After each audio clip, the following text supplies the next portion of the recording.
Yo, have you ever heard of a country completely surrounded by another country? It's like that friend whose couch you're always crashing on, except it's an entire nation. That's Lesotho, my friends, nestled right inside South Africa like a comfy foot in a sheepskin boot. But don't let its snug location fool you. This little mountain kingdom has a history taller than Table Mountain and twice as dramatic.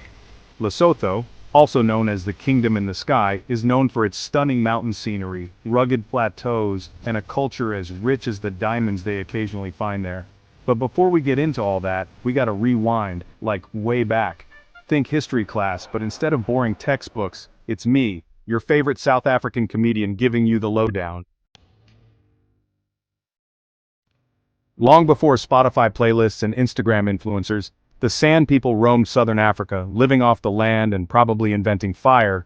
You know, the usual. These early humans were masters of survival, adapting to their environment with incredible skill and ingenuity.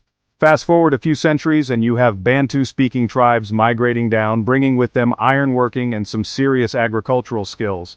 These innovations transformed the landscape, allowing for more stable and prosperous communities. Amongst these tribes were the Basotho, who would eventually create the nation we know today as Lesotho. Their culture and traditions have been passed down through generations, preserving a rich heritage. Now, imagine a time before GPS. Navigating the rugged terrain of southern Africa was no small feat. The Basotho, led by a dude named Mashoshuwai, try saying that 5 times fast, found refuge in the Drakensberg Mountains. These mountains provided not just a home but a strategic advantage. These mountains weren't just scenic, they were like the ultimate fortress. The natural barriers made it incredibly difficult for invaders to penetrate their defenses. Seriously, try invading a country where the only roads are goat paths, and you'll see what I mean. The Basotho used their environment to their advantage, making it nearly impossible for enemies to launch a successful attack. Mashoshu won. This guy was smart. He wasn't just about dodging spears. He was a visionary leader who understood the importance of unity and diplomacy. He was all about diplomacy, unifying various clans under his rule. His leadership brought stability and strength to the Basotho people. He even reached out to the European missionaries for help, which, as we know from history, can be a bit of a mixed bag. This move was both strategic and risky, as it opened the door to new alliances and potential conflicts. Despite the challenges, the Basotho people thrived, maintaining their cultural identity and traditions. Their story is a testament to resilience, adaptability, and the power of community. Speaking of mixed bags, let's talk about colonialism. It's a topic that's as complex as it is controversial, filled with stories of exploitation, resistance, and everything in between. The 19th century rolls around and suddenly everyone wants a piece of Africa, like it's the last slice of pizza at a bachelor party. European powers were scrambling to claim territories, driven by greed, strategic interests, and a misguided sense of superiority. The British, always keen on expanding their tea-drinking empire, set their sights on southern Africa. They were particularly interested in the region's rich resources, including its fertile land and, of course, its diamonds. Now, the Basotho had something they wanted: land and diamonds. Did I mention the diamonds? These precious stones were a major draw for the British, who saw them as a way to finance their ever-growing empire. Mashoshuwai, seeing which way the wind was blowing and probably smelling those British baked beans from miles away, decided to play it smart. He was a shrewd leader who understood the importance of diplomacy in the face of overwhelming odds. He signed a bunch of treaties with the British, hoping to protect his people and their land.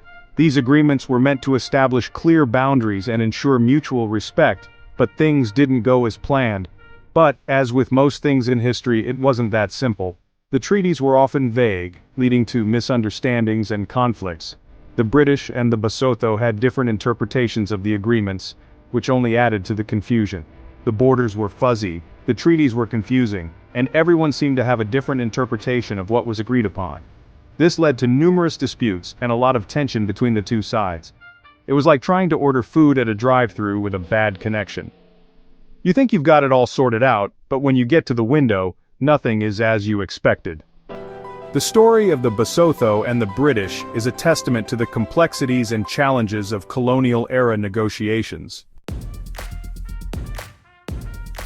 Section 4. Independence Hustle. Lesotho finds its groove and its own flag.